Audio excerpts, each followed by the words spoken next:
छत्तीसगढ़ आबकारी नीति 2026-27 में बदलाव किया गया है। नवा रायपुर में उच्च कोटि शैक्षणिक संस्थान खुलेगा। इसके अलावा सेक्टर 18 में जमीन आवंटित की गई है। 4 नए उद्यमिता खोलने का भी जिक्र किया गया है। MOU का फैसला लिया गया है। हर्बल उत्पादों को बढ़ावा देने के लिए भी फैसला लिया गया।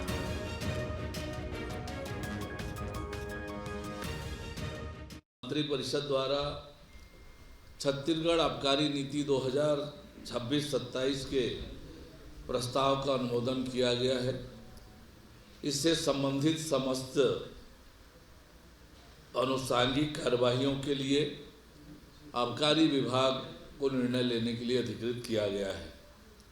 मंत्रिपरिषद द्वारा एक और महत्वपूर्ण निर्णय लेते हुए नवा रायपुर अटल नगर में उच्च कोटि के शैक्षणिक संस्थान स्थापित किए जाने हेतु श्री विले पार्ले कलावनी मंडल को उनके नरसी मौजी प्रबंधन अध्ययन संस्थान की स्थापना के लिए सेक्टर 18 में चिन्हांकित लगभग 40 एकड़ भूखंड का आवंटन लीज के रूप में एक मुश्त 90 वर्षों के लिए करने की स्वीकृति प्रदान की गई है।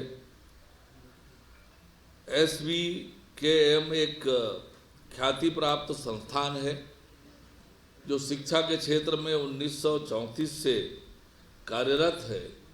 वर्तमान में 30 शैक्षणिक संस्थान संचालित कर रही है, जो कि 1 लाख से अधिक छात्रों को प्रति वर्ष प्री प्राइमरी से लेकर डॉक्टोरल कार्यक्रमों में शिक्षा प्रदान करता है। ज्यादा जानकारी के साथ संवाददाता अंकुश शर्मा फोन लाइन पर जुड़ चुके हैं। अंकुश, देखिए, साय कैबिनेट की बेहद ही महत्वपूर्ण बैठक हुई है। बैठक में कई फैसले लिए गए हैं। क्या कुछ जानकारी उन फैसलों को लेकर?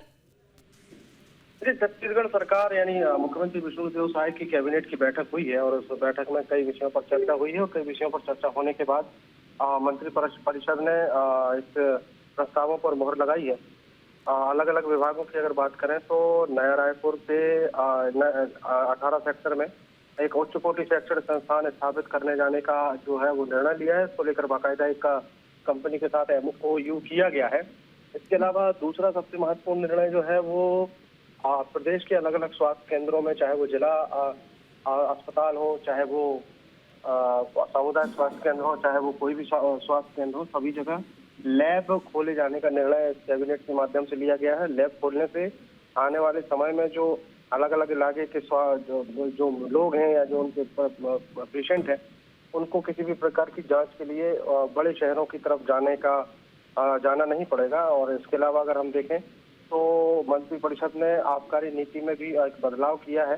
इसके अलावा अगर देखें तो अटल नगर में जो उच्च कोटि श्रेणी के जो शिक्षण संस्थान खुले हैं उसके लिए 40 एकड़ भूखंड जो है उसको भी आवंटन किया गया है। और अलग अलग यूनिवर्सिटीज के लिए भी जो है स्थापना वहां पर नया रायपुर में की जाएगी ताकि शिक्षा के क्षेत्र में छत्तीसगढ़ जो है वो आगे बढ़ सके। यानी कि इन फैसलों से कहीं ना कहीं छत्तीसगढ़ की जनता को सहूलियत जो है वो मिलने वाली है। धन्यवाद अंकुश, आपका तमाम जानकारी साझा करने के लिए। आपके मोबाइल पर तुरंत आएगी ब्रेकिंग न्यूज। स्क्रीन पर सबसे पहले दिखेगी बड़ी खबर। देश दुनिया की हर खबर एक जगह। अब आपके मोबाइल पर तुरंत फटाफट इंस्टॉल कीजिए न्यूज़ नेशन ऐप और रखिए खुद को अपडेट।